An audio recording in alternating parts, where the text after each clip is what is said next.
It is with a great deal of sadness that I tell you that our dear friend and colleague, Danny Kadota, lost his father this week. Danny shared some great stories about his dad and what his father's love meant to him on his show last night, and I highly recommend you go back and listen to it right now. In the meantime, we send all our thoughts and prayers and love to Danny Kadota and his family for their loss.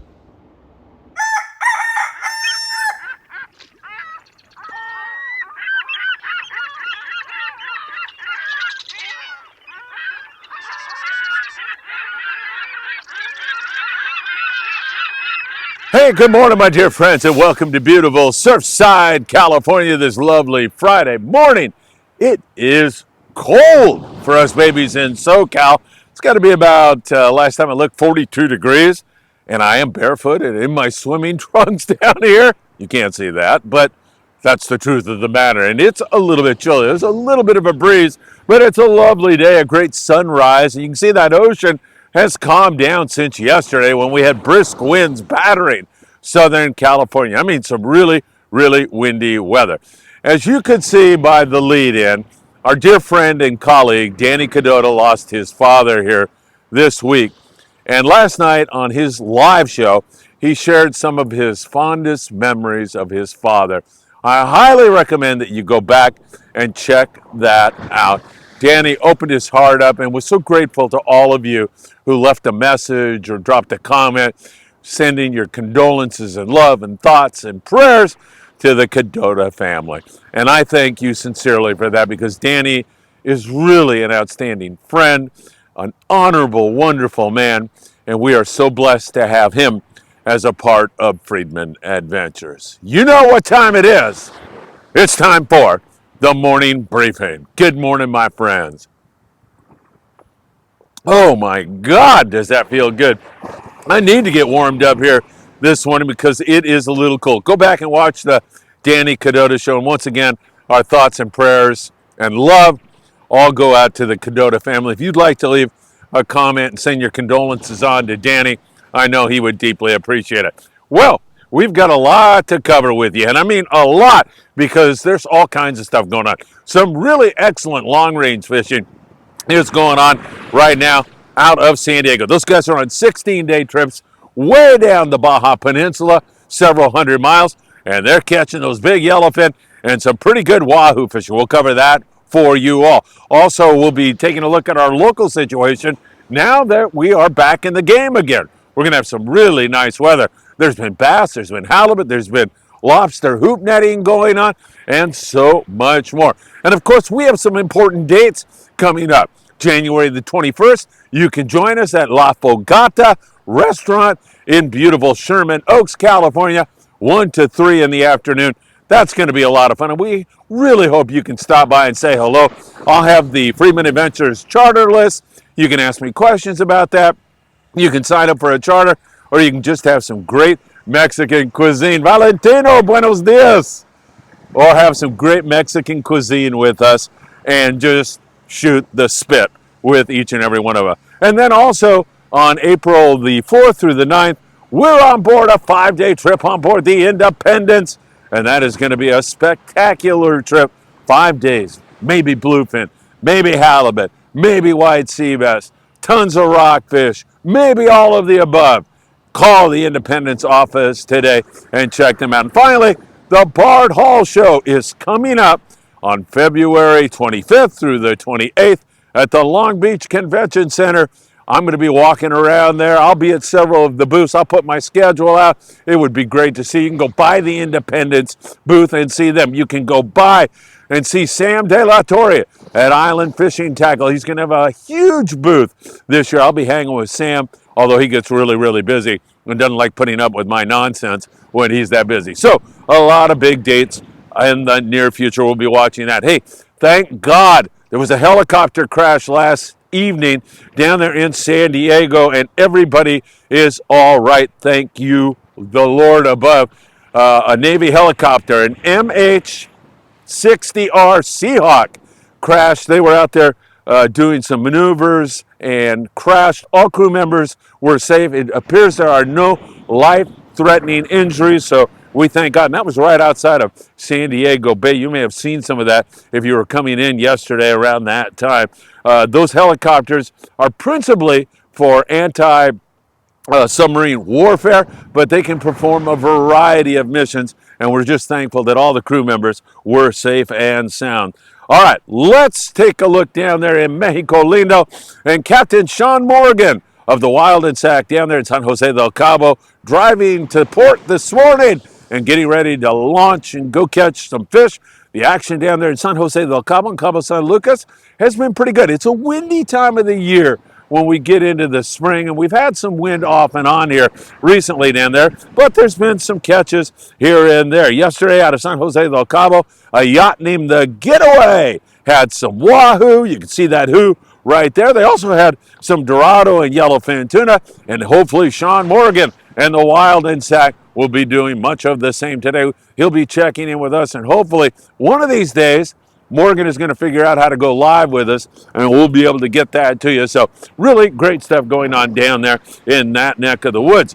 La Paz is not that far from there, and Tail Hunter International with our friends Jonathan and Jill Rodan do such a great job. Now, Liana from Victoria, Canada, had never ever been fishing before in her life, and she went to Tail Hunter. Now, they've had those breezy conditions here recently also, but the wind stopped and she said, what the heck, let's give it a try. And Liana not only had that beautiful dorado, but she also had some yellowfin tuna and topped off with a striped marlin. I mean, what a great way to start your fishing career. Congratulations, Liana and Tail Hunter Sport Fishing in La Paz. It doesn't get any better, especially when you go to the restaurant on the Malecon at night. You are going to enjoy yourselves for sure. So some pretty good stuff going on down there. San Quintin down there in Baja California. It's only 140 miles south of the border. They continue when the winds lay down. It's nice today.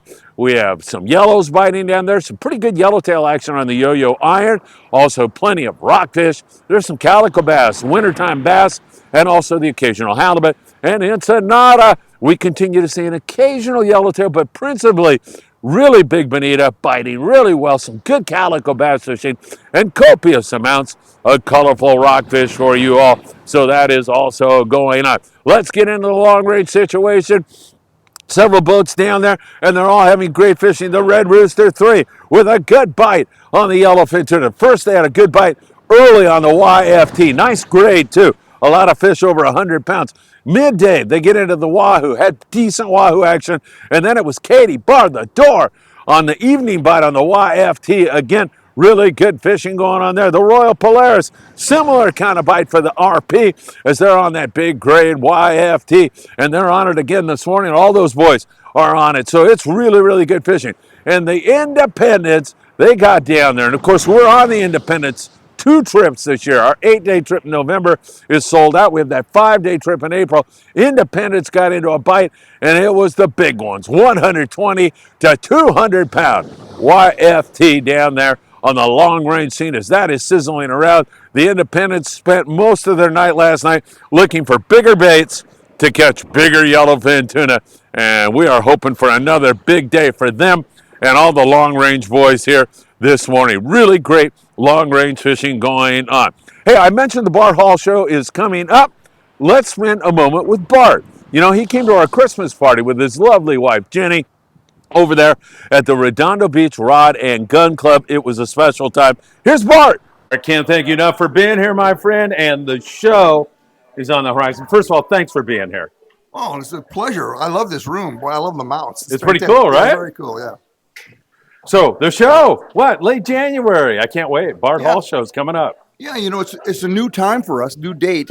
But so far, all the exhibitors seem to like it quite a bit. So January 25th to the 28th, and we're pretty excited about it. Yeah, I bet, man. And it's going to be the same Bart Hall show that I always remember with so many seminars, so much to do. You know, it's like when you're a good teacher, you're an entertainer, and you're also teaching at the same time, and that's the Bart Hall show. Well, we have a really good seminar coming up this year that we've never done before in our 75 years. On Saturday, Pat McDonald has put together a symposium of women anglers and women anglers in the fishing business. So it's going to be really great, and we're going to have a really good lineup of women who work in the industry and women who just like to fish. We've got some great lady anglers here I know, tonight. I can So see that. yeah. I know. Bart, Merry Christmas. Thanks for you and Jenny being here. Thank you, Phil. Merry Christmas to you too. Thank you. All right, Bart. Great show. I can't wait. January is here, and the show is just a few weeks away. That is going to be a lot of fun. All right, let's talk about what's going on in Southern California, because we've had some really excellent wintertime bass fishing going on. Now, those bass in the wintertime hunker down on structures, shipwrecks or rocks, and they're a little bit on the lethargic side, but man, they bite really, really well. Now, fluorocarbon, I believe, is a must. And you want to fish with as heavy a line as is possible, because those fish are on the structure. And the minute you get a bite, just start turning the handle. Wind, wind, wind, wind, wind. Get them away from that structure. If you can get them away, you have a chance of catching them. Now, sometimes you're going to find that the lighter fluoro gets bit way better, like 20 pound. And a lot of guys will stay with their 40 and they won't get as many bites, and they feel like they get the fish out of there. But man, you can increase the amount of bites you'll get by dropping that down. So you're going to have to play, you're going to have to observe, you're going to have to watch carefully and see what you want to do. And this kind of fishing is going on from the border down there in San Diego all the way up to the Channel Islands. There's a lot of guys out there doing their thing right now in terms of fishing bass on the structure. And so that is one tip I will give you right now. Most of the time, about a 2-ounce sliding egg sinker with a big hook, you're fishing fresh dead squid or live squid. So a 5/0 hook, but a lot of guys like to fish the lead head, and that has been really an effective way to get the job done. There's also a lot of halibut again already this year. Last year, 23, was one of the best halibut years I've ever seen in Southern California. It was absolutely phenomenal. Boats catching 20, 30, 40, 60 halibut. Not only up there in San Francisco Bay, where it was outstanding, but here in SoCal, like out of San Pedro, the Pride had some really great trips. I mean, just about everywhere in the Channel Islands, that was just as good as it could possibly get up there for guys like Tucker McCombs on board the Endeavor and other boats like the Aloha Spirit. Now, that bite is still going on right now, and many boats are focused on it. The Aloha Spirit out of Cisco's is running Sunday trips. We have all kinds of different kind of halibut derbies going on, and one of those is going on at Dana Wharf Sport Fishing, where that has been really outstanding. Also, the Native Son, they're going to do a Wednesday through Sunday halibut and bass tournament, or derby, I guess I could call it, and that's going to run through April, and they've got thousands of dollars in prizes. Every single day there'll be daily winners, and then there's going to be grand prize winners over there at 22nd Street Landing in San Pedro, California. Really great stuff. The halibut fishing here in SoCal has never been as good as it is right now, and hopefully it's going to continue, and I have a really good feeling about this year's bite. Speaking of 22nd Street Landing, Tony Gonzalez, who works in the office, is one of the great reasons that 22nd Street Landing is so wonderful, because he, with Janelle in the evening, they are so great. I mean, they stay late so we can do our podcast on many of the nights. And, well, I can't say enough about Tony. He's really a great guy. He sent over, he was on a walk very near, hey, Lupe, good morning. He was on a walk over there, very near 22nd Street Landing, when he came upon these red foxes. Check that out. That is really cool. Great photos, Tony. And I thoroughly wanted to share these with you all to show you how great it is. Just even nature coming down there near 22nd Street Landing. Over by Point Furman, Tony says if you're there early in the morning, you'll see a lot of these red foxes. So I thought you might find that a little bit interesting, and I thought, Tony, thank you so much for sharing those with us all. In the surf, this is pretty good surf fishing conditions here today. Throwing a Lucky Craft or a Chrome Crocodile is one way to catch a halibut. Here, you can also snag some live bait on the piers and then fish that live bait, whether it's chovy or sardine. And also, you could work here and catch some yellowfin croaker, some spotfin croaker, maybe a corvina. Water's getting a little cool for that right now.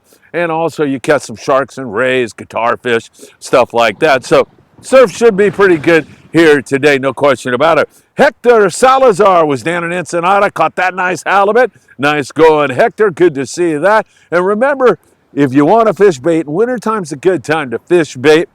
The fish don't want to bite the artificials that well. They're a little bit slower and lethargic, and they'll come swimming around and smell that bait and bite that like right now. But sometimes you've got to go to the bait and big fish. Bait and tackle in the beautiful city of Seal Beach, California, right on the corner of Seal Beach and Pacific Coast Highway. Man, that is where you want to go. They have all the bait you could possibly want to do surf fishing, and also you can find all the tackle you'll need, from trout fishing to surf fishing to everything else, including big bluefin, tuna, marlin, and anything else your little heart desires. Big Fish Bait and Tackle in Seal Beach, California. Make sure you drop in there and check them out really soon. Lobster hoop netting has been great. Chef Jason Lawler from the Amigo at 22nd Street Landing said, "Hey, Phil, this local lobster hoop netting has been fantastic. Almost every single time I go, I end up with a limit of lobster. That is 7 using the Promar Ahi nets. Man, I'll tell you, he has been just doing a number on the local fish here, or lobster, I should say, around San Pedro, Long Beach area. Now, over at Catalina Island, man, you can see Cat this morning. It is gorgeous here this morning. Over there at Catalina Island, there's been copious amounts of lobster. Also, it's been really, really good. The Spitfire out of Marina del Rey Sport Fishing here in Southern California has been catching limits on most all their trips. Several boats are running these kind of lobster trips, and they've been doing really well. The Gale Force and the Sport King out of LA Harbor. I know Dana Wharf is running trips. Down in San Diego, they're running trips. You can check around to a landing that's nearby you, and most of them are doing quite well. It's been really good. The PromarAhi.com lobster update for you right now, and you can go to that website and get tutorials on how you can better accomplish your goals of a 7 limit lobster, 7 limit, what am I trying to say? 7 lobsters is the limit. You can achieve that if you go and take those tutorials. I'll tell you that right now. I guess this cold weather is getting to me here. Hey, don't forget, January the 21st, we'll be over at La Fogata in Sherman Oaks. Hope you can drop by 1 to 3 in the afternoon. We're going to have some great Mexican cuisine, but better yet, we're going to have some, wow, what a sunrise. We're going to have some great times with some great people. I'm talking about all of you. April the 4th through the 9th, we'll be on board the Independence. You're going to want to join us on that one. It's going to be a really fun trip. I think my son, Philip, I've got him convinced to go. He's about ready to sign up.